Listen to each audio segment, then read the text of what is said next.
നമസ്കാരം. ഈ റാം റഹീം സിംഗ് എന്നും പറഞ്ഞൊരു ആഭാസനായിട്ടുള്ള സ്വാമിനെ പറ്റി ഞാൻ കഴിഞ്ഞ ദിവസം ഒരു വീഡിയോ ചെയ്തിരുന്നു.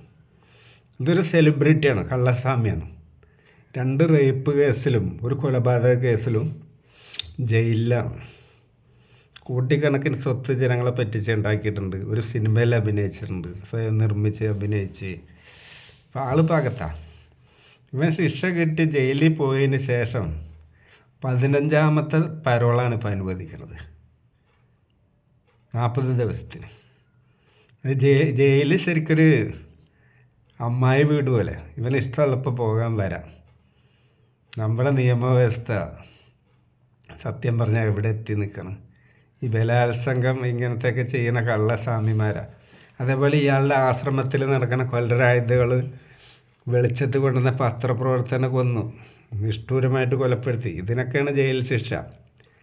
ആ ജയിലിൽ കിടക്കുമ്പോൾ 15ാമത്തെ തവണ ഒരു മനുഷ്യന് പരോള് ലഭിക്കണം. 40 ദിവസത്തിന് ഇനി അയാളുടെ ഇഷ്ടം.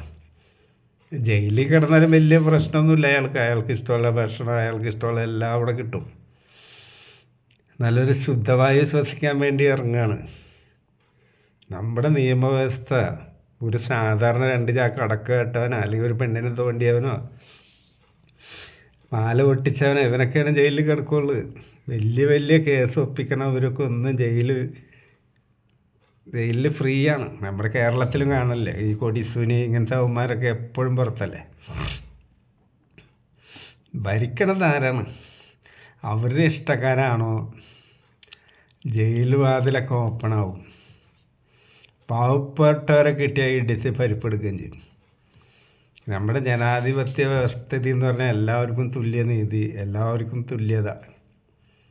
അതാണ് വിഭാവനം ചെയ്യണത്. അല്ലാണ്ട് ഈ അത് കള്ളസ്വാമിമാരെയും പെണ്ണുപിടിയന്മാരെയും ഇഷ്ടത്തിന് മേയാൻ വിട്ടിട്ട് എന്ത് നിയമമാണ് ഇവിടെ നടക്കണത്? ഇതിലൊന്നും ഇടപെടാൻ ആർക്കും കഴിയില്ല. കാരണം ഉന്നതങ്ങളിൽ നിന്നുള്ള സ്വാധീനം ഇതും ചിലപ്പോൾ മാധ്യമങ്ങളിലൊക്കെ ചിലപ്പോൾ ഒരു ചെറിയ വാർത്തയായിട്ട് വരും, അത്രേ ഉള്ളൂ. പക്ഷെ ഇവർ ചെയ്ത് കൂട്ടണതൊക്കെ കണ്ണടച്ച് കൊടുക്കണം. ഇത്ര ആയാലും ഈ ആധ്യാത്മികം എന്നൊക്കെ പറഞ്ഞുള്ള പേരും പറഞ്ഞ് ജീവിക്കുന്ന ആൾക്കാർ ഇങ്ങനത്തെ റേപ്പ് അങ്ങനത്തെയൊക്കെ ചെയ്യുമ്പോഴാണ് തക്കതായ ശിക്ഷ കൊടുക്കേണ്ടത്. പക്ഷെ നിർഭാഗ്യവശാൽ അതിവിടെ നടക്കണില്ല. കഷ്ടമെന്നല്ലാണ്ട് എന്ത് പറയാം.